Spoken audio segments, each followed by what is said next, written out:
चलो ध्यान देते हैं। बाल श्रम अधिनियम पढ़ा था लास्ट क्लास में, यहाँ ध्यान दें। बाल श्रम अधिनियम कल के क्लास में पढ़े थे। उसमें से जो एकदम ज्यादा इंपॉर्टेंट होगा उतना पूरा क्या है डिस्कस करते हुए चलेंगे ना, जितना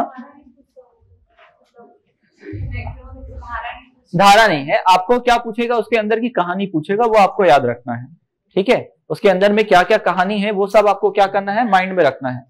चलिए यहां देखिएगा, पहले हमने देखा बाल श्रम। पहले इससे पहले जो भारत में चलता था वो बाल नियोजन अधिनियम 1938 चलता था। फिर उसमें क्या हुआ, बहुत समय बाद बदलाव हुआ, और बदलाव भी कब हुआ, 23 दिसंबर 1986 भारत गणतंत्र भारत के 37वें वर्ष में। ये याद रखना है, गणतंत्र भारत के 37वें वर्ष में यहां पर क्या किया जाता है, बाल नियोजन के लिए अलग से प्लान बनेगा, अलग से धाराओं का निर्माण होगा, अधिनियम का निर्माण होगा। ये जो अधिनियम है भारतीय संसद और श्रम एवं रोजगार मंत्रालय के द्वारा क्या किया गया, बनाया गया है, ठीक है। और उस समय जो है लगभग 7वीं पंचवर्षीय योजना चल रही थी, वो थोड़ा बहुत ध्यान रखेगा। इसमें जो है 4 भाग हैं। कितने भाग हैं, 4 भाग। और कितने धाराएं हैं, 26 भाग 4, और कुल धाराएं जो है 26। तो जो इंपॉर्टेंट धारा है उस पर चर्चा करते हुए आगे बढ़ेंगे। तो भाग 1, इसमें केवल 2 ही धारा है। भाग 1 में कितने धारा है, 2 धारा है। तो भाग 1 में क्या है आपका, धारा 1 में क्या है आपका, पहले तो संक्षिप्त नाम, विस्तार और प्रारंभ। तो संक्षिप्त नाम बाल श्रम प्रतिषेध अधिनियम 1986, ठीक है। और भी एक नाम है बाल कुमार, ऐसे भी लिखा जाता है, लेकिन आप यही याद रखें। दूसरा है विस्तार। विस्तार की बात करें तो संपूर्ण भारत में, और उसके बाद प्रारंभ तो 23 दिसंबर 1986 गणतंत्र भारत के कितने वर्ष में, 37वें वर्ष में। फिर इसमें परिभाषा दिया गया। परिभाषा में काफी सारा बताया गया। समुचित सरकार मतलब उस समय जो उपस्थित सरकार है वो, अगर वो रेलवे मिनिस्ट्री है तो रेलवे, भारत सरकार है तो भारत सरकार, राज्य सरकार है तो राज्य सरकार। बालक जो 14 वर्ष की आयु पूर्ण नहीं किया हुआ है, दिन मतलब 24 घंटे, ठीक है, मध्य रात्रि के 24 घंटे से।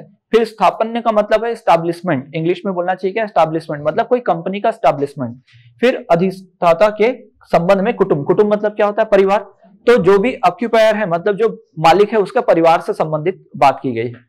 फिर अगला है अधिष्ठाता मतलब क्या है, जो मालिक है वो। पत्तन अधिकारी मतलब जो पोर्ट बंदरगाह में जो अधिकारी है उसकी बात की गई है। विहित जिसको निर्देशित किया जाए, जिसको नियुक्त किया जाए। सप्ताह, सप्ताह में क्या बोला गया है, कौन से रात्रि से, शनिवार की मध्य रात्रि से शुरू हुआ जो समय है उसके बाद का जो 7 दिन होगा उसको क्या बोला जाएगा, एक सप्ताह, या कोई निश्चित दिन से मध्य रात्रि से पूरा। लेकिन याद रखना शनिवार का नाम यहां पर लिया गया है। और कर्मशाला जहां पर कार्य होते हैं, जहां पर क्या होते हैं, कार्य होते हैं। फिर भाग 2, ये क्या है, धारा 3 से लेकर धारा 5 तक है। इसमें उनका वर्णन किया गया है, ऐसे क्षेत्रों का वर्णन किया गया है जहां बच्चे को काम में नहीं लगाया जाता, बच्चों को कार्य में नहीं लगाया जाता, उन चीजों का उल्लेख किया गया। तो धारा 3 में क्या बताया गया है, बालकों के नियोजन का प्रतिषेध, मतलब ऐसे काम, कितने काम बताए गए हैं, 83। कितने भाग में, तो 2 भाग।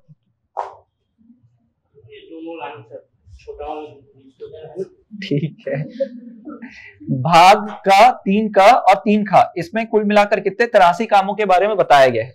फिर उसके बाद है, अगर इसमें संशोधन करना होगा तो याद रखें, ये अगर भाग 2 की अगर मैं बात करूं तो इसमें केवल और केवल कौन बनाएगा, केंद्र सरकार। केंद्र सरकार क्या बनाएगा, नियम बनाएगा, ठीक है। तो इस सूची में कुछ को कम करना है, कुछ को ज्यादा करना है, इन सब की जिम्मेदारी किसकी है, केंद्र सरकार की। तो ये धारा 4 में बताया गया है। फिर बताया गया है बाल श्रमिक तकनीक सलाहकार समिति। तो बताओ भाई कितने हैं, 1 + 10, 1 अध्यक्ष होगा और 10 क्या होंगे, अधिकतम। अधिकतम याद रखना, अनधिक बोला है वहां पर, शब्द किया है, इससे अधिक नहीं होगा। इसकी बैठक कब कब होगी, कितने बार होगी, जब चाहे, ठीक है, उतनी बार हो सकती है, आवश्यकता अनुसार इसकी बैठक हो सकती है। निर्णय क्या लिया जाएगा कि भाई इस जो सूची तैयार है इसको किसको रखना चाहिए, किसको हटाना चाहिए, सब निर्णय जो है ये सलाहकार समिति केंद्र सरकार को बताएगी। यहां तक समझ में आया, कोई दिक्कत तो नहीं है। अब आते हैं क्या, वो सारे काम जहां पर बच्चे काम कर सकते हैं, ये वो काम थे जहां पर बच्चे काम नहीं कर सकते, ठीक है। देखिएगा, तो ऐसा भाग का लागू होना मतलब क्या है, बच्चे काम कर सकते हैं।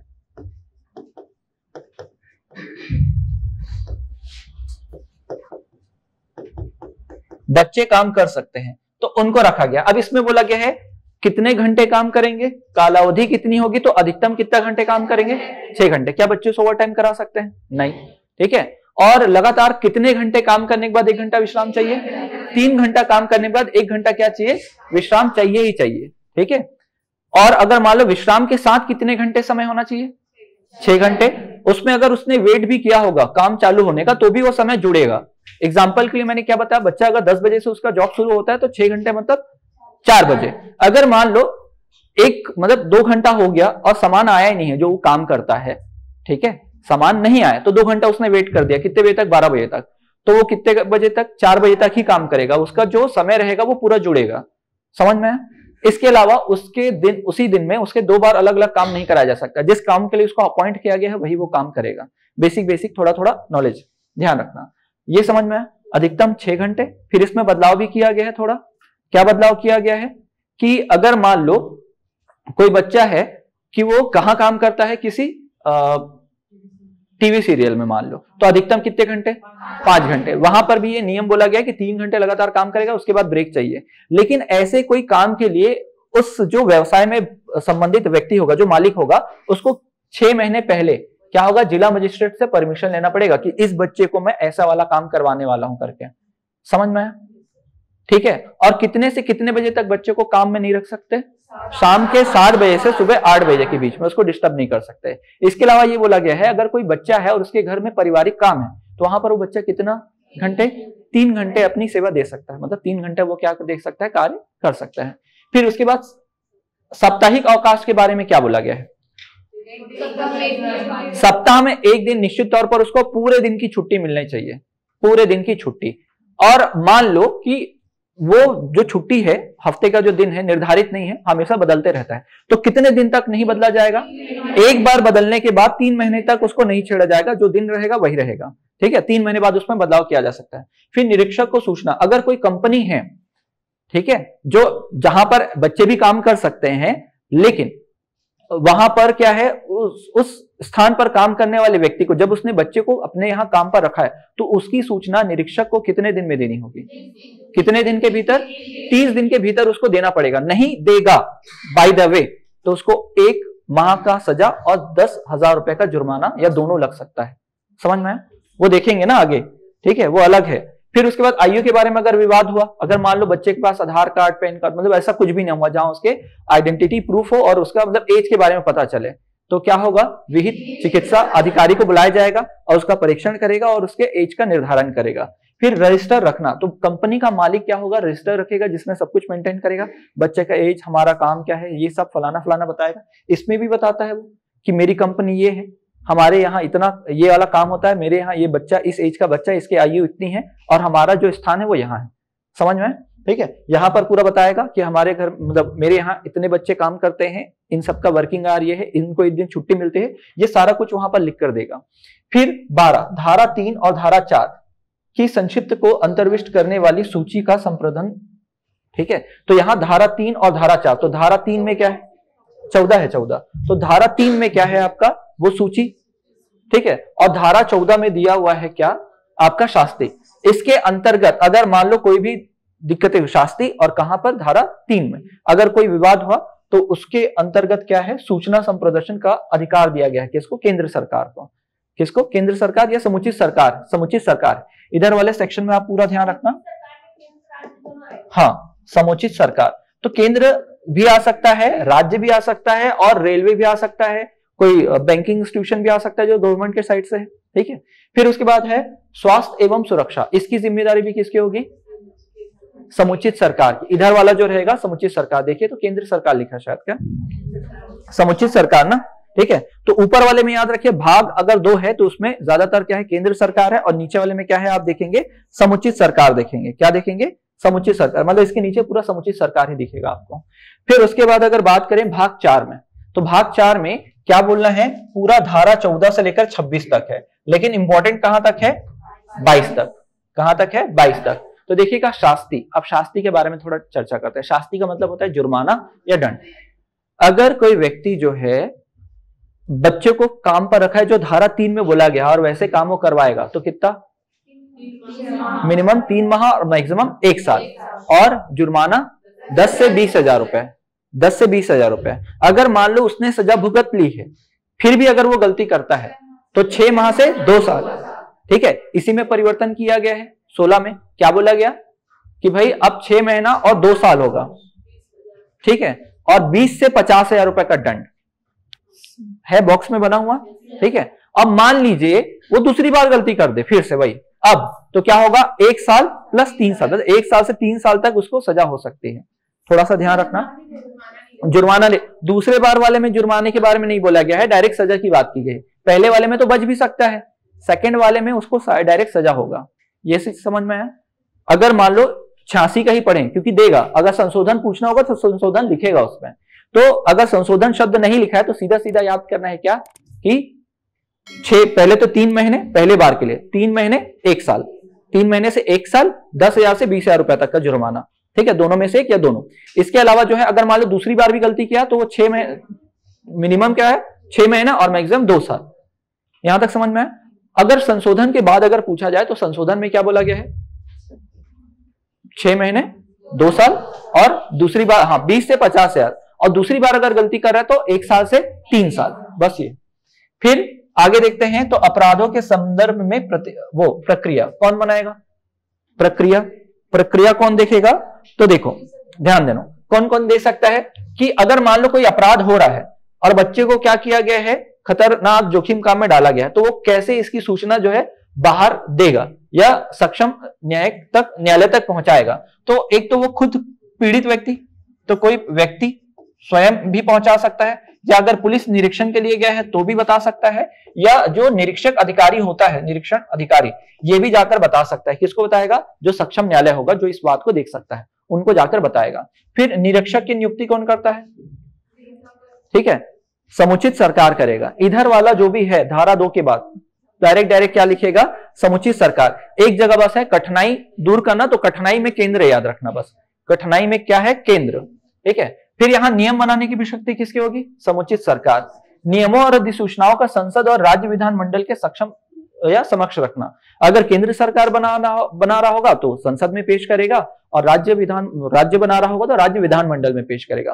कुछ विधि के कुछ अन्य उपबंधों का वर्जन होना, कि इस अधिनियम के आने से 3 नियम पर कोई भी प्रभाव नहीं पड़ेगा। एक तो कारखाना अधिनियम है, एक है बागान और एक है खान।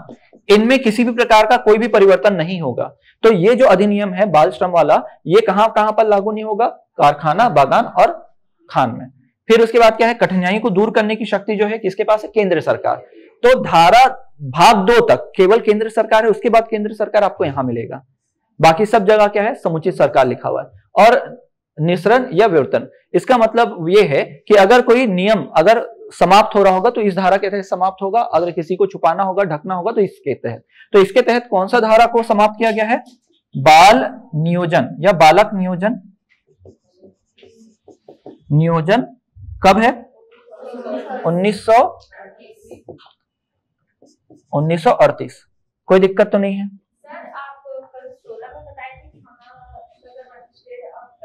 हाँ, शायद मैं डिस्कस नहीं कर पाया जी, ठीक है। तो ये क्या होगा, ध्यान देना। तो यहां पर देखो, कोई व्यक्ति और पुलिस अधिकारी, निरीक्षक, ये किसको बताएंगे? न्यायालय को बताएंगे। और न्यायालय में कौन होगा? मजिस्ट्रेट कौन होगा? या तो प्रथम श्रेणी न्यायिक मजिस्ट्रेट होगा या महानगर मजिस्ट्रेट होगा। क्लियर? तो सक्षम न्यायालय, और न्यायालय में जो न्यायाधीश होगा वो क्या होगा? प्रथम श्रेणी का न्यायिक मजिस्ट्रेट होगा या क्या होगा? महानगर मजिस्ट्रेट होगा। कोई दिक्कत तो नहीं यहां तक? चलो अब इतना पढ़ लिए, कल वाला फिर से वापस शुरू करो। क्या क्या आएगा बताओ? नहीं पढ़े थे ना कल इसको?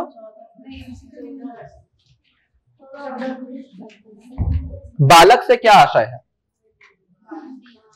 बालक से याद रखिएगा 14 वर्ष। कितने वर्ष के बच्चों को किसी भी कारखाने में काम करने की अनुमति नहीं है, ठीक है, तो याद रखना है 14 वर्ष। फिर उसके बाद बाल श्रम प्रतिषेध नियमन कब लागू किया गया है? 23 दिसंबर 86। चलिए आगे देखिएगा। ये हो गया था ना? हाँ ये हो गया ना। आगे देखिएगा, बताओ बालक का अर्थ क्या है? 14 वर्ष ना, ठीक है। तो क्या आ जाएगा? पिछले बार क्वेश्चन पूछा गया, तो ये क्या होगा? ये वाला आएगा सी, ठीक है। फिर आगे देखिएगा क्या है, बताओ। धारा 4 बोला है, अगर धारा 4 बोलेगा स्टार्टिंग वाला है तो केंद्र सरकार रहेगा, इसमें स्टार्टिंग में केंद्र सरकार बनाएगा किसके लिए, वो सूची में धारा 4 में संशोधन करने की शक्ति, ठीक है। तो जो धारा 4 में बोला गया है उसमें आप संशोधन कहां करेगा, धारा 3 में करेगा, तो इसका जो आंसर आएगा वो क्या आएगा, केंद्र सरकार आएगा। अगला देखिएगा,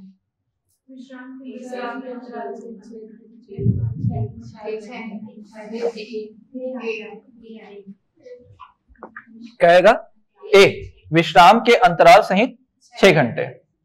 गलत तो नहीं बोल रहे हैं, ठीक है, सही है ना, मैं तो देख रहा था बस क्या बोलोगे, ठीक है। फिर दिन, दिन से क्या अभिप्राय है, 24 घंटे से अभिप्राय है, ठीक है, ठीक है। ये कहां पर लागू नहीं होंगे ये बोला गया है, क्या आएगा, उपरोक्त सभी, ठीक है। वर्जन लिखा हुआ एक जगह, ठीक है, अल्पीकरण नहीं करेगा, ठीक है, इस अधिनियम को बिल्कुल भी नहीं छेड़ेगा, कारखाना, बागान और खान। आगे देखते हैं, बाल श्रम तकनीक समिति का गठन निम्न में से किसके द्वारा होता है। ऊपर वाला सेक्शन है ना, ऊपर वाले में 3 पॉइंट लिखा हुआ है, धारा 3, 4 और 5। धारा 3 में लिखा हुआ है क्या, पूरी जो 83 काम है, 83 काम को किसमें कन्वर्ट कर दिया गया था, 3 में, ठीक है। धारा 5 में क्या, धारा 4 में लिखा गया है क्या कि अगर उसमें संशोधन करना होगा तो केंद्र सरकार करेगा, और 5वें में लिखा है धारा जो है केंद्र सरकार एक सलाहकार समिति का गठन करेगा जिसमें 1+10 का रेशो होगा, ठीक है। तो इसमें याद रखना केंद्र सरकार।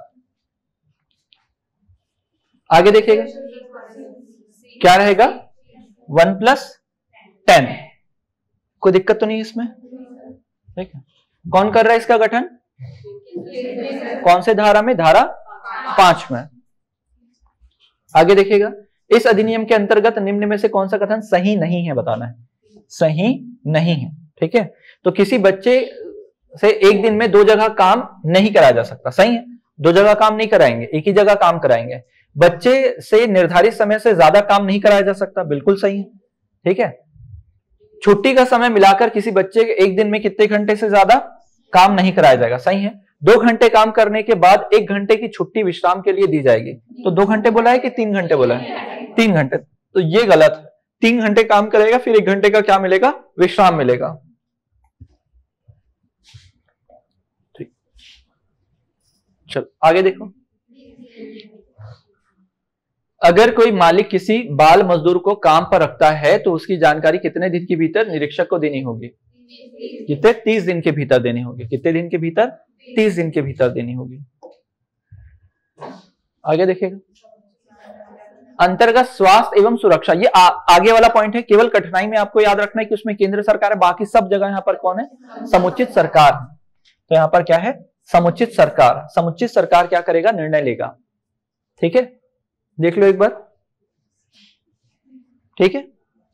चलो स्टार्टिंग में देखो, फिर अब देख लो, अगर मालिक निरीक्षक को अपने यहां नियुक्त बच्चे की सूचना नहीं देता तो वो किस सजा का भागीदार होगा, ए, ठीक है। अगर मान लो किसी प्रकार अगर रजिस्टर मेंटेन नहीं करेगा, अगर वो सूचना नहीं देगा तो उसको 1 महीने की सजा या 10,000 रुपए, या तो दोनों का भागीदार होगा, ठीक है। तो धारा क्या है आपका, मतलब आंसर क्या होगा इसका, 1, ठीक है। और बाकी वो अगर, हाँ वो अलग, वो क्या है, जैसे मान लो मैं कहीं मालिक हूं और मैं अगर कहीं पर जॉब करा रहा हूं और ऐसा मेरा काम है कि बच्चे भी काम कर सकते हैं, 14 साल से कम उम्र के बच्चे, तो इनकी सूचना मुझे क्या देनी पड़ेगी, और रजिस्टर भी मेंटेन करना पड़ेगा। अगर मैंने नहीं किया तो मुझे 1 माह की सजा और 10,000 रुपए या तो दोनों देने पड़ेंगे। लेकिन अगर मेरा काम जोखिमपूर्ण है और मैंने इस काम में बच्चों को रखा है तो मुझे मिनिमम 3 साल या मैक्सिमम 1 साल प्लस 10 से 20,000 रुपए तक का जुर्माना, अगर जोखिमपूर्ण कार्य है तो। अगर जोखिमपूर्ण कार्य नहीं है और मैंने सूचना नहीं दी है, रजिस्टर मेंटेन नहीं किया है, तो मुझे 1 माह और 10,000। समझ में आया, डाउट क्लियर है। फिर देखते हैं, इस अधिनियम में लागू होते ही निम्न में से कौन सा प्रावधान निश्चित हो गया है, मतलब समाप्त हो गया है, तो ए 38 इसको बोला गया है। धारा जब पढ़ोगे तो वहां पर डायरेक्ट लिखा है, ये खत्म कर दिए करके। फिर आगे देखते हैं, इस अधिनियम में कठिनाइयों को दूर करने का काम शक्ति किसके पास है, तो कठिनाई अगर बोलेगा तो केंद्र सरकार है, ठीक है। धारा 3 वो केंद्र सरकार, धारा 4 भी और धारा 5 भी। केंद्र सरकार 3 में क्या लिखा है, वो पूरे 83 सूची, 4 में बोला संशोधन करने का अधिकार, 5वें में बोला गया है क्या, सलाहकार समिति। समझ में? बाकी उसके बाद जो केंद्र सरकार यहीं पर यूज होगा, बाकी सब जगह जो है समुचित सरकार।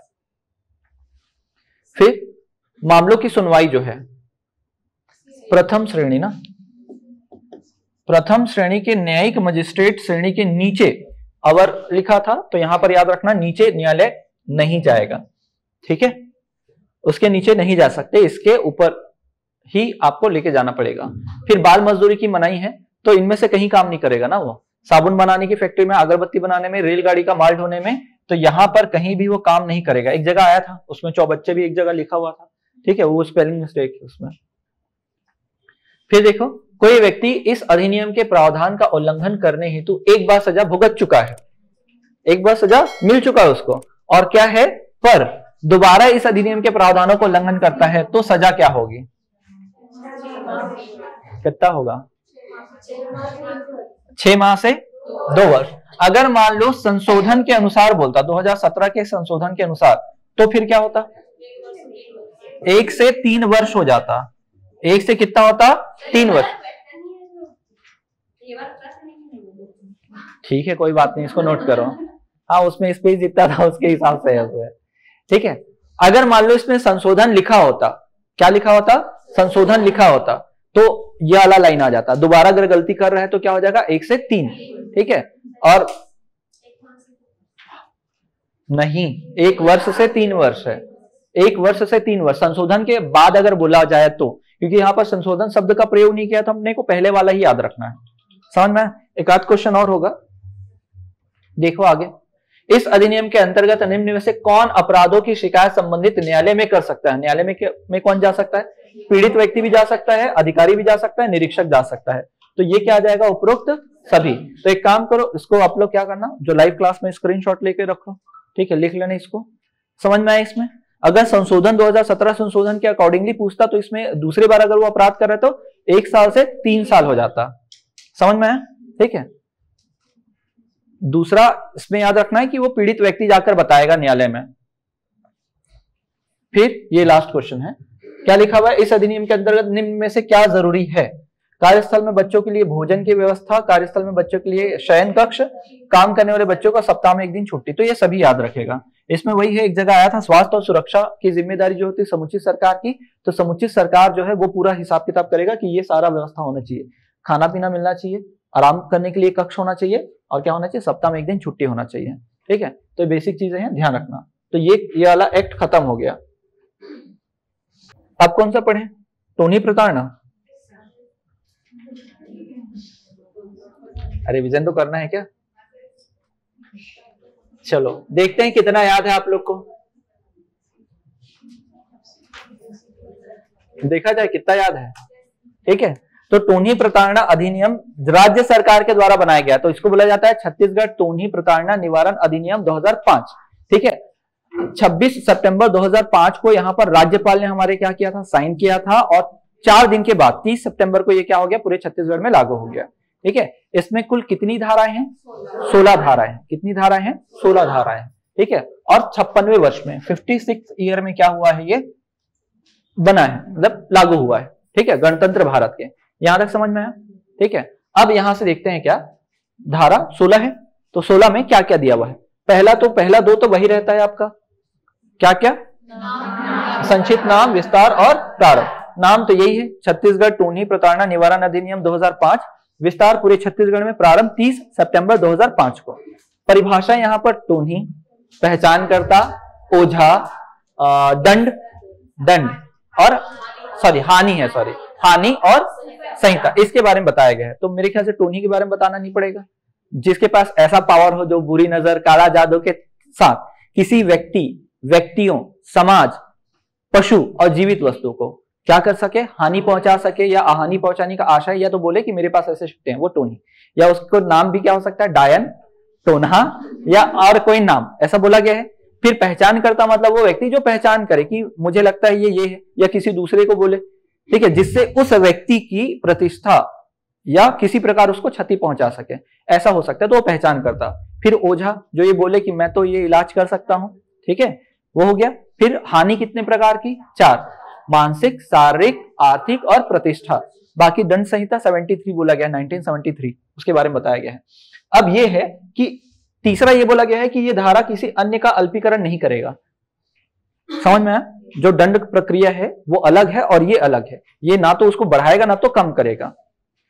फिर अगर ये एक्स्ट्रा था ना, इसको हटा देना। यहां पर देखते हैं टोनी पहचान के लिए क्या है, केवल आपने पहचान कर दिया कि ये टोनी है तो कितने वर्ष की सजा?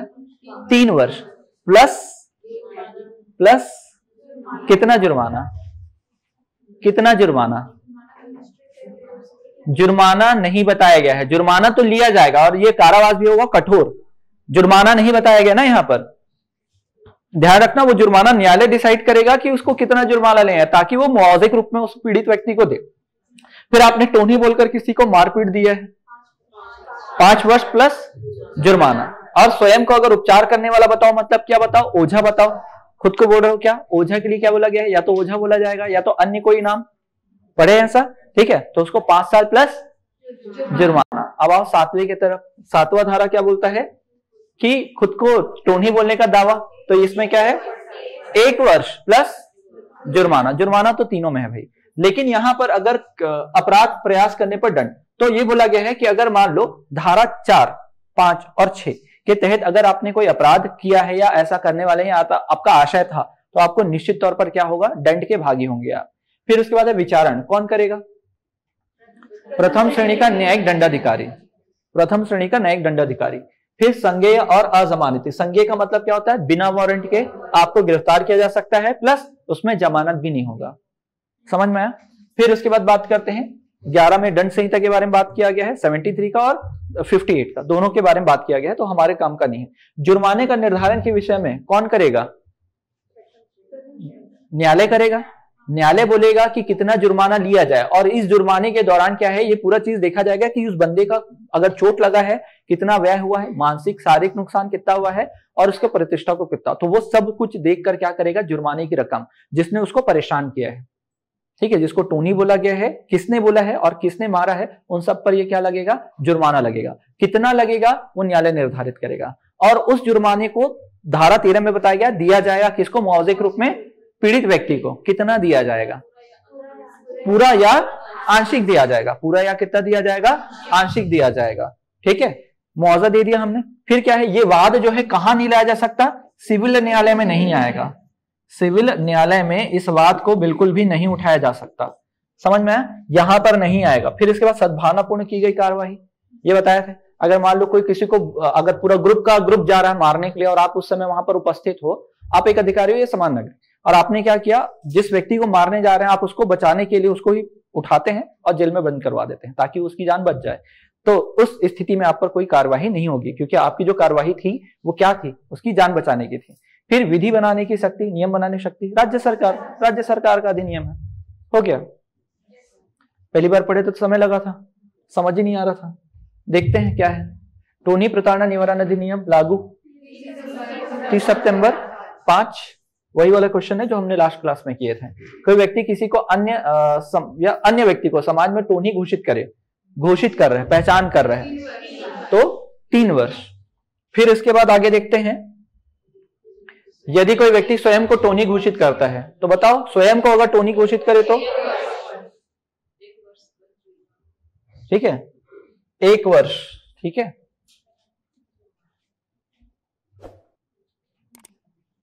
धारा 12 को किसने कहा बताना है, तो धारा 12 में यह है कि कितना जुर्माना लिया जाए। बाकी सब जगह क्या लिखा है? जुर्माना जुर्माना जुर्माना। तो जुर्माना जो है, जिन्होंने एक व्यक्ति को परेशान किया टोनी बोलकर, तो उनसे लिया जाएगा जुर्माना। ये न्यायालय डिसाइड करेगा कि कितना जुर्माना लिया जाए।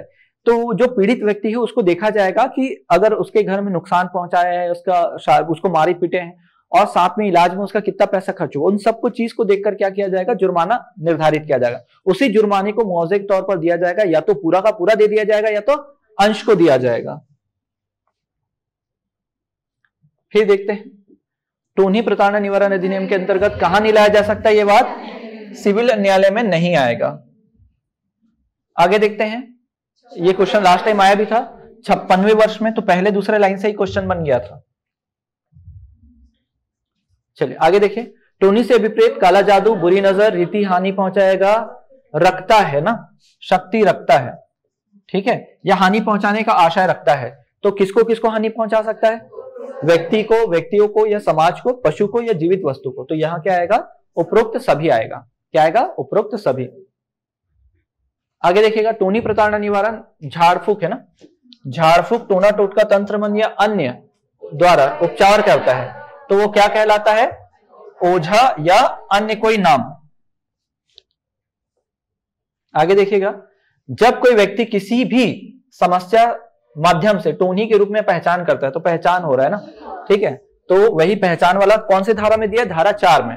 धारा 5 में प्रताड़ित, धारा 6 में स्वयं को ओझा बोलना, धारा 7 में स्वयं को टोनी बोलना, 8 में बोला गया दंड तो मिलेगा, 9 में अधिकारी, विचारण अधिकारी, 10 में संज्ञेय बोला गया है, 11 में अधिनियम, 12 में जुर्माना, 13 में क्या बोला गया है?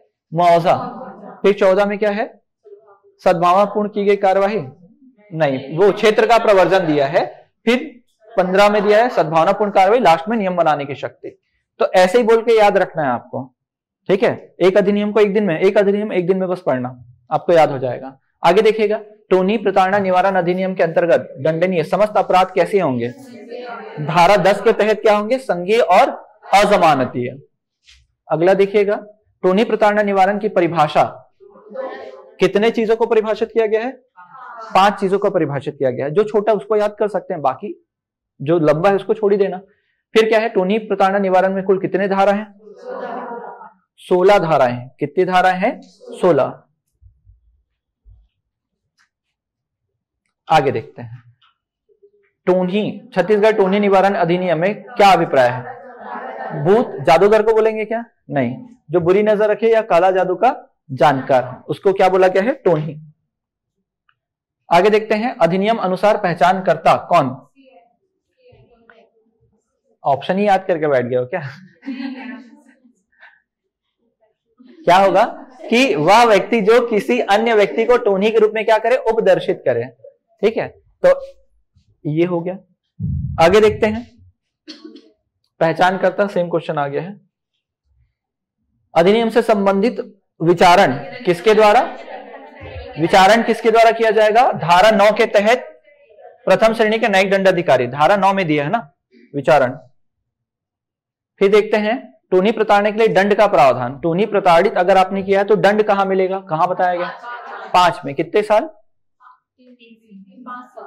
दंड दिया है अपने टोनी को, पहचान नहीं किया है। पहचान करेंगे तो 3 साल, मारेंगे पीटेंगे तो 5 साल, ठीक है, और प्लस जुर्माना। 1 साल कहां से सुनाई दे रहा है भाई? हाँ, स्वयं को अगर करना है तो वो अलग है, ठीक है, समझ में आया? आगे देखिएगा, प्रथम श्रेणी के न्यायिक मजिस्ट्रेट किस धारा के अंतर्गत है? धारा 9 में है, धारा 9। तो अगली बार जब रिवीजन करेंगे इसमें और कुछ क्वेश्चन ऐड करेंगे। अगर अधिकारी पूछेगा तो हम धारा के साथ उसको रिवीजन करेंगे, और अगर धारा पूछे तो उसमें क्या बताया गया है वो बताएंगे, और ठीक है, चारों धाराओं को। जैसे धारा 1 में तो विस्तार दिया हुआ है, धारा 5 में क्या दिया है? वो दंड दिया गया है प्रताड़ित करने पर। धारा 8 में बताया गया है कि धारा 3, 4, 5 और 6 के तहत आपने अगर कोई अपराध किया तो उसकी सजा आपको मिलेगी, ठीक है। तो सबको डील करते हुए चलेंगे। आगे देखते हैं, क्या टोनी प्रताड़ना निवारण अधिनियम, जो झाड़ फूक, टोना टोटका, तंत्र मंत्र, ओझा, ओझा या कोई अन्य नाम, ये एक बार हो चुका है मेरे ख्याल से। फिर क्या टोनी प्रताड़ना निवारण बनाने का मुख्य कारण क्या था? छत्तीसगढ़ में टोनी से जुड़े बढ़ते अपराध। फिर उसके बाद है इस बुराई को दूर करने के प्रचार प्रसार समझना, और फिर जादू टोना और झाड़ फूक जैसे अंधविश्वास को रोकना। तो ये क्या हो जाएगा इसमें? सभी, ठीक है। धारा धीरे धीरे करके याद होगा आप लोग को, एक साथ नहीं होगा। फिर क्या है? अधिनियम कौन बनाएगा? किसके पास है पावर? राज्य सरकार के पास ये पावर है कि उसके लिए क्या बनाएगा? अधिनियम बनाएगा। समझ में आया? ठीक है। तो मेरे ख्याल से 45 मिनट नहीं हुए, आपके 2 अधिनियम हो गए रिवीजन, ठीक है। समझ में आया? हाँ हाँ, ठीक है। और भी बोलते हैं, जैसे इसी कारण उसमें लिखा हुआ है अन्य कोई नाम। हाँ बोलते हैं, क्योंकि आप हिंदी पढ़ते हो तो हिंदी में है ओझा, अगर शब्द यूज किया जा रहा है तो उसमें क्या है? मेल के लिए।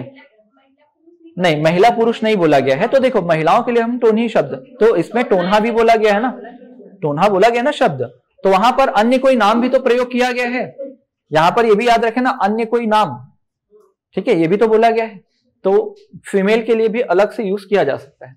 अब देखते हैं क्या, कौन सा अधिनियम, बाल विवाह, बाल विवाह प्रतिषेध अधिनियम कब आया है, 2006 में। लेकिन इस पर 2006 में ये बनना चालू हुआ था, ठीक है। 7 में क्या हुआ, जनवरी 7 में, 10 जनवरी 7 में राष्ट्रपति ने साइन किया, लेकिन इसको लागू होने में बहुत समय लग गया। तो 1 नवंबर 2007 को, ठीक है। तो हमारे गणतंत्र भारत के कौन से 97वें वर्ष में, ठीक है, कौन से वर्ष में, 97वें वर्ष में। तो इसको ध्यान देकर बोला जाता है ना 97वें वर्ष, इसको देखकर 2007 को नहीं बोला जा रहा है, इसको देखकर बोला जा रहा है 97वें वर्ष। समझ में आया, ठीक है, बढ़ाना पड़ेगा, ठीक है। बस ये ध्यान रखना 57वें वर्ष में क्या है, ये बना है। और धारा 2006 को ध्यान में रखकर बोला जाता है, ठीक है। फिर इसके बाद देखो कितने धाराएं हैं इसमें, कुल 21 धाराएं हैं। कितने धारा हैं, 21, ठीक है। और इससे पहले एक अधिनियम चलता था जिसके तहत क्या किया गया, उसमें संशोधन किया गया। इससे पहले क्या है, 1929 क्या आया था आपका, शारदा एक्ट आया था। कौन सा एक्ट आया था, शारदा एक्ट। हरविलास शारदा के द्वारा प्रपोज था वो। उस समय वायसराय थे, उस समय लॉर्ड इरविन थे। उस समय बॉयज का एज बोला गया था 18 रखेंगे और गर्ल्स का एज क्या है, 14 रखेंगे। फिर इसी में क्या हुआ था, अमेंडमेंट हुआ था, संशोधन हुआ। कब हुआ संशोधन, 1978 में संशोधन हुआ। और इसमें बोला गया बॉयज का एज कर देते हैं आप 21 और गर्ल्स का एज कर देते हैं कितना, 18, ठीक है, ये हुआ। फिर इसके बाद फाइनली ये अधिनियम फिर से बना 2006 में। बोला गया पहला 2 धारा तो हमेशा वैसी रहेगा, तो संक्षिप्त नाम बाल विवाह प्रतिषेध अधिनियम 2006। विस्तार एक जगह को छोड़कर बाकी पूरे भारत में। कौन सा जगह, पांडिचेरी का रेनेसां क्षेत्र, ठीक है, या वो लोग। फिर प्रारंभ यही है जिस दिन 1 नवंबर 2007। फिर परिभाषा, परिभाषा में काफी लोग को बताया गया है। पहले बोला गया है क्या, बालक कौन है, फिर बाल विवाह, फिर पक्षकार कौन है। बालक का यहाँ पर तात्पर्य क्या है, अगर लड़का है तो 21 वर्ष से कम और लड़की है तो 18 वर्ष से कम। बाल विवाह अगर दोनों में से किसी एक बालक है तो वो क्या है, बाल विवाह कहलाएगा। फिर पक्षकार के बारे में बताया गया है। पक्षकार के बारे में क्या बोला गया है कि भाई विवाह में जो माता पिता साइड से हैं वो क्या है, आपके पक्षकार।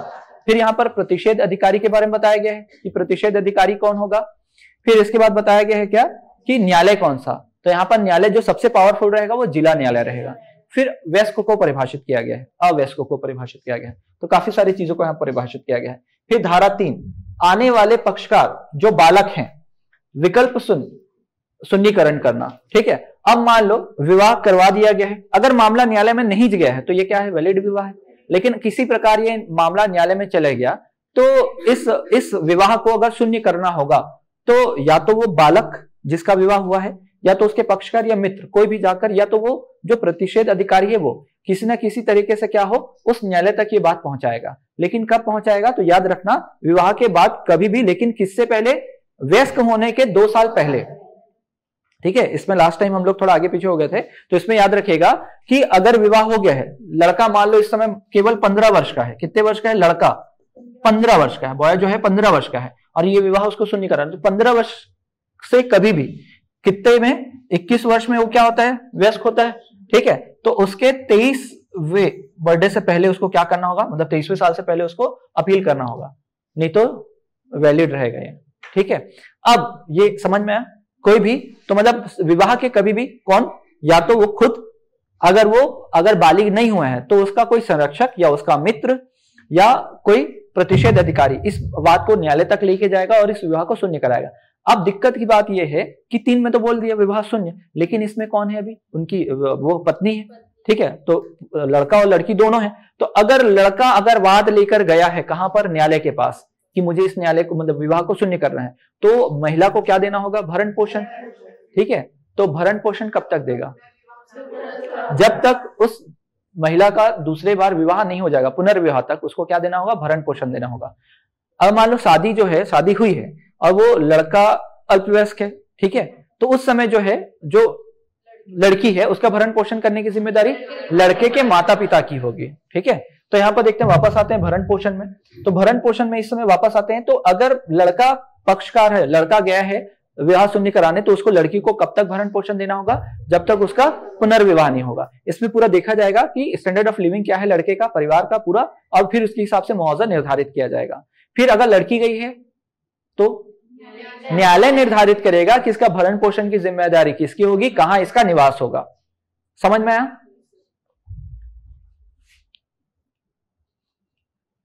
ठीक है, अभी देखो किसी को कोई दिक्कत तो नहीं है? लाइव क्लास में बताओ, आप लोग को तो नहीं हो। ठीक है, होगी भी तो कुछ कर सकते हो क्या? मैं तो पढ़ा के ही जाऊंगा। रेनेसां जगह है, वहां पर क्या होता है, कम एज में ही शादी होती है। चलिए, हो गया यहां तक? क्लियर है? चलिए, पक्षकार वाला समझ में आया। अब यहां पर मान लो कोई बच्चा जन्मा है, ठीक है, बाल विवाह से कोई बच्चा जन्मा है, उसके भरण पोषण की पूरी जिम्मेदारी कौन लेता है? अगर दोनों माता पिता अलग हो रहे हैं तो न्यायालय। कहां इसकी उचित देखभाल होगी, कहां बच्चे का विकास होगा, कौन कितना पैसा देगा, और ये वैध होगा कि अवैध, वो किस में बताया गया है? धारा 6 में बताया गया है। बच्चा जो होता है वैध होता है, उसका माता पिता के पूरे में दायित्व रहेगा, मतलब उसके पूरा हकदार रहेगा। फिर सातों बोला जिला न्यायालय धारा 4 और धारा 5 के अधीन जारी किए गए आदेशों को उपतांतरित मतलब क्या? बदलने की शक्ति रखता है। ठीक है, क्या कर सकता है? बदल सकता है। धारा 4 और धारा 5 क्या बोला है? महिला का भरण पोषण और बच्चे का भरण पोषण। तो मान लो भरण पोषण मतलब क्या है? पहले आदमी कमाता था 20,000, अब कमाता है 50,000, तो महिला क्या दावा कर सकती है कि अब मुझे ज्यादा भरण पोषण चाहिए, ठीक है, या बच्चे का ज्यादा केयर की जरूरत है, बच्चा बढ़ रहा है, आगे पढ़ाई कर रहा है, तो उस भरण पोषण के रकम को क्या किया जा सकता है? कम या ज्यादा किया जा सकता है। एक और चीज, ये भरण पोषण की रकम जो है कैसे दी जा सकती है? मासिक या एक साथ? दोनों ही रूप में, या तो मासिक मासिक चलता रहे या तो एक साथ भी, एक मुश्त भी लिया जा सकता है। ठीक है, फिर उसके बाद है किस न्यायालय में अर्जी दे सकते हैं? तो जिला न्यायालय में अर्जी दे सकते हैं। और कौन से जिला न्यायालय में? जहां बालक रहता था, या जहां विवाह हुआ है, जहां अभी वर्तमान में रह रहा है, या जहां पर भी अर्जी दे रहा है वहां उस समय से वो वहां रहना चालू कर रहा है। तो 4 प्रकार बताए गए हैं, तो याद क्या रखना है? जिला न्यायालय।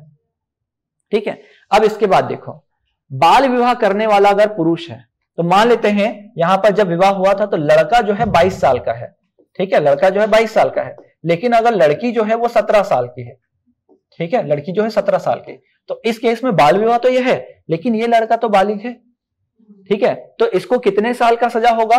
2 वर्ष, 2 वर्ष, इसमें सब 2-2 वर्ष है, या 1 लाख रुपए, या दोनों।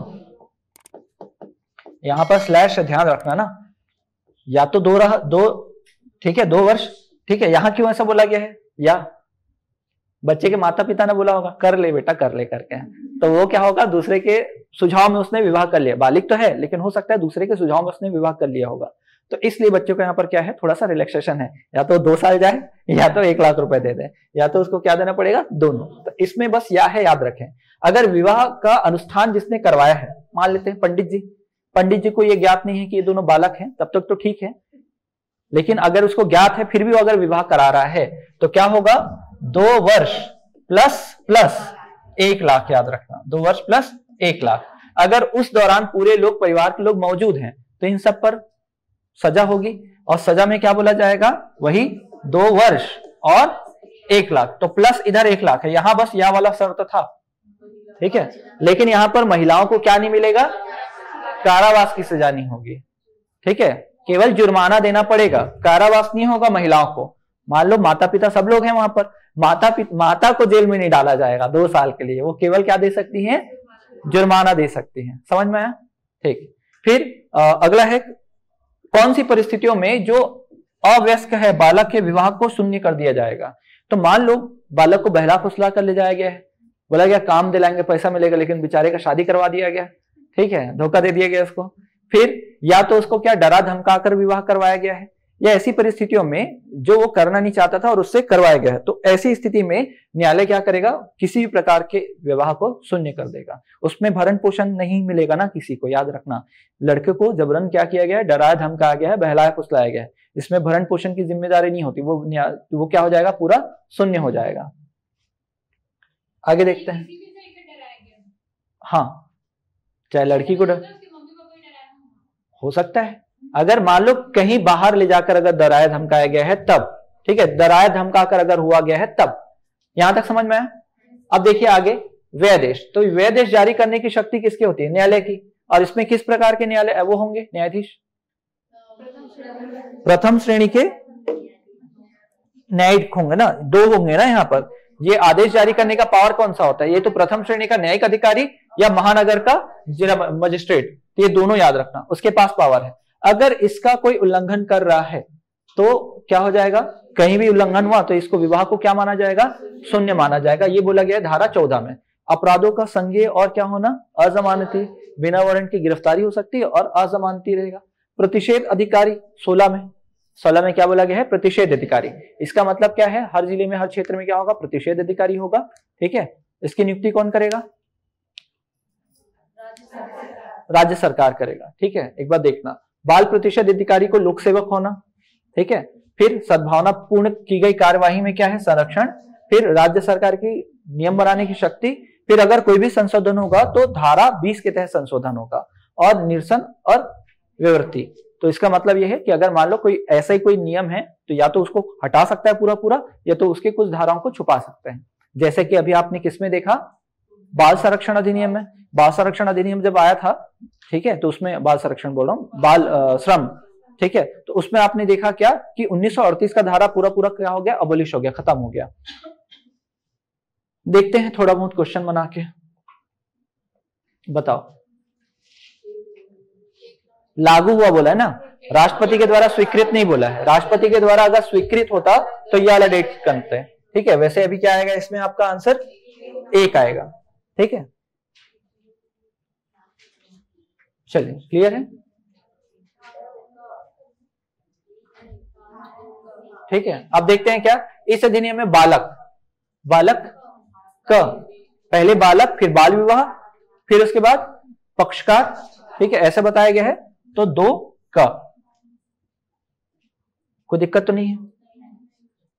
परिभाषा लिखा है 2 में, लेकिन उसके 2 क में बालक को परिभाषित किया गया है। फिर 3 में क्या किया, मतलब ख में क्या किया गया है? आपका बाल विवाह।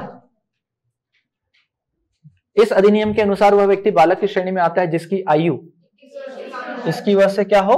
कम। फिर उसके बाद वह विवाह को किस धारा में परिभाषित किया? बाल विवाह को, सॉरी, कहां पर परिभाषित किया गया है? ठीक है, 2 ख में परिभाषित किया गया है। 2 ख में परिभाषित किया गया है। ठीक है, आगे देखते हैं। कोई वयस्क पुरुष बाल विवाह करता है तो उसे दंडित किया जाएगा। ए और बी दोनों। ठीक है, 2 साल। इसमें पूरा 2-2 साल वाला है ना, इसमें पूरा 2 साल वाला है। बाकी सब में इधर उधर है कि पहचान कर दिए तो 3 साल, टोनी में बोल दिए तो 5 साल, ओझा बोलोगे तो 5 साल, स्वयं को अगर टोनी बोलोगे तो 1 साल, उसमें अलग कहानी। इसमें 2-2 साल है। फिर उसके बाद कोई वयस्क पुरुष बाल विवाह करता है तो उसे दंडित किया जाएगा। सेम क्वेश्चन हो गया है। आगे देखिएगा, पुरुष संविदाकारी पक्ष महिला संविदाकारी पक्ष को कब तक भरण पोषण? पुनर्विवाह तक। पुनर्विवाह तक क्या देंगे? पैसा देंगे। फिर उसके बाद क्या है? बाल विवाह से उत्पन्न बालकों का भरण पोषण और अभिरक्षा। धारा 4 में बोला गया है 0 हो जाएगा। फिर धारा 4 में बोला गया है क्या? महिला का भरण पोषण। धारा 5 में बोला गया है बालक का भरण पोषण। 2 तो हो ही नहीं सकता। ठीक है, फिर देखते हैं क्या अधिनियम में बालिका शब्द का विपरीत है क्या? 18। ठीक है, वैसे बालिका नहीं बोला गया है, ठीक है, बालक ही बोला गया है, लेकिन यहां पर बालिका अगर बोला है तो महिला को डिनोट कर रहा है यहां पर। फिर उसके बाद क्या है? सर्वप्रथम किस अधिनियम में बाल विवाह की आयु को निर्धारित किया गया था? तो शारदा अधिनियम 1929।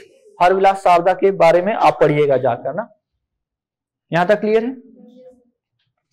आगे देखते हैं, किस संशोधन के तहत विवाह के लिए महिलाओं की आयु 18 वर्ष और पुरुष की आयु कितना? 21। तो 1978 में। बाल विवाह प्रतिषेध अधिनियम में कितनी धाराएं हैं?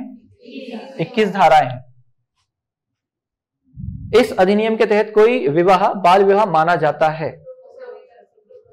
ठीक है, एक पक्ष का बालक होना, दूसरे पक्ष का भी बलपूर्वक विवाह किया गया, वो भी बाल विवाह है। ठीक है, और उपरोक्त सभी। फिर उसके बाद क्या है? बाल विवाह प्रतिषेध अधिकारी जो है किस धारा में है? तो धारा 16 में। धारा 16। आगे देखते हैं, 2 वर्ष बाद विवाह शून्य करने की याचिका कहां लगा सकता है? कौन से धारा में? धारा 3 में शून्य करा सकता है, फिर महिला 4 में भरण पोषण महिला को, 5 में बच्चे का भरण पोषण, तो धारा 3 में शून्य करा सकता है। ठीक है। अवयस्क बालक के विवाह करने पर वधु के भरण पोषण, ठीक है, ठीक है, बालक के क्या है, माता पिता, मतलब अवयस्क बालक है, अब विवाह करवा दिया गया उसका, तो वधु के भरण पोषण तथा निवास की जिम्मेदारी किसकी होगी, बालक के माता पिता के। ठीक। बाल विवाह से जन्मे बच्चे के भरण पोषण और अभिरक्षा न्यायालय जैसा उचित समझे जो बच्चे के हित में हो, आदेश पालन करने का उल्लेख कहां किया गया है, धारा 5 में। 4 में महिला का भरण पोषण, 5 में बच्चे का भरण पोषण। फिर बाल विवाह से उत्पन्न संतान वैध है, वो कहां बोला गया है, 6 में बोला गया है। अब देखो प्रश्न पूछता, प्रश्न में लिखा रहता है एकदम खतरनाक, धर्मजता, ठीक है, उससे समझ ही नहीं आ रहा है। ठीक है। और जब प्रश्न पूछता है तो सरल करके पूछता है, तो इसलिए जहां जहां मुझे लगा कि यहाँ इसको सरल कर देना चाहिए तो मैंने वहां पर सरल करके लिखा है। व्यवर्तन, ठीक है, समझ में नहीं आ रहा क्या लिखा है, तो उसका मतलब क्या होता है, बदलना, लिखा था। आगे देखिएगा, बाल विवाह का आयोजन करने वाले व्यक्ति को कितने साल, आयोजन जो करा रहा है, ठीक है, ए और बी दोनों होगा। ठीक है। अब मान लो कोई सभा में पहुंच रहे हैं सबके सब, ये तो वो पंडित जी है, ठीक है, और जो पूरे के पूरे परिवार है उनको भी क्या है, वही है, बस महिलाओं को क्या नहीं होगा, कारावास नहीं होगा, बाकी सारा मतलब जुर्माना तो देना पड़ेगा। विवाह संपन्न करने वाले अधिकारी के लिए, ठीक है, कौन से धारा में दिया, 10 में। बाल विवाह को संपन्न कराने वाला जो है व्यक्ति, उसको कितने,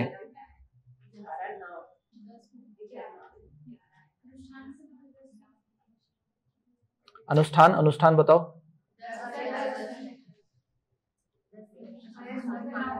ठीक है, वयस्क का 9 में है, अनुष्ठान जो करा रहा है वो क्या है, 10 में।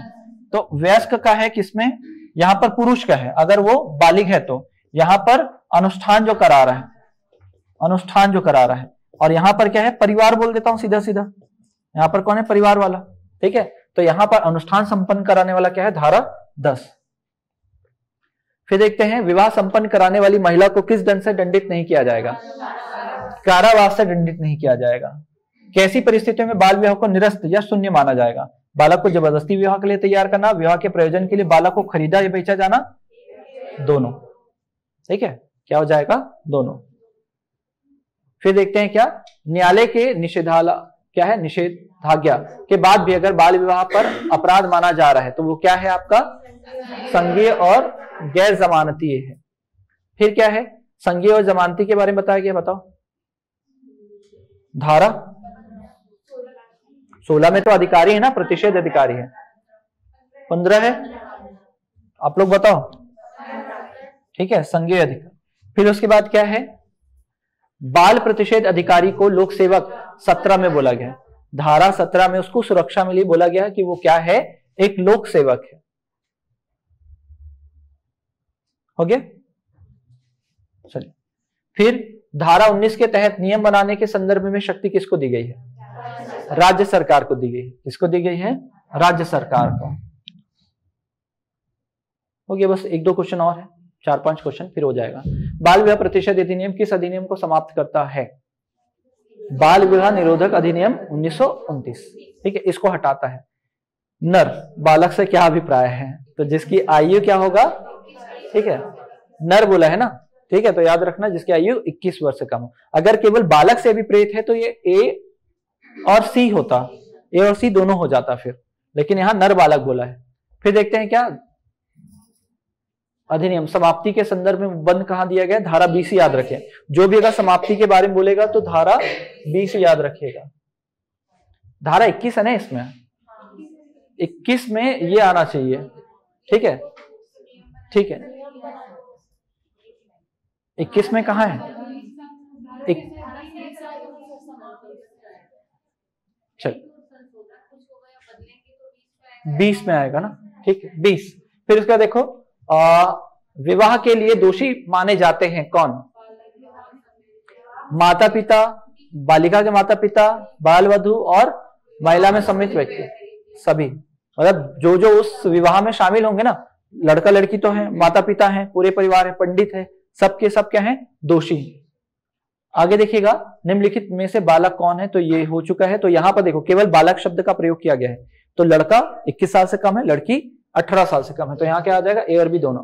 बाल विवाह होने से रोकने की शक्ति न्यायालय को किस धारा में दी गई है? धारा 11, कौन सा है, 13। न्यायालय के बारे में 4 प्रकार के न्यायालय के बारे में बताया गया है, ठीक है, ठीक है, 13 ही है, 13 है, 13 में ही है, देखो एक बार, ठीक है, 13 में ही दिया गया है। फिर उसके बाद आगे देखो, बाल विवाह होने से रोकने की शक्ति, सेम क्वेश्चन हो गया है, ठीक है। यहां देखते हैं, बाल विवाह को शून्य करने की याचिका दाखिल की जा सकती है जहां पर प्रतिवादी या संतान रहते थे, मतलब बालक रहते थे, पक्षकारों में से एक आखिरी बार जहां निवास किया है या जहां विवाह आयोजन हुआ है, तो यहां क्या आ जाएगा, उपरोक्त सभी।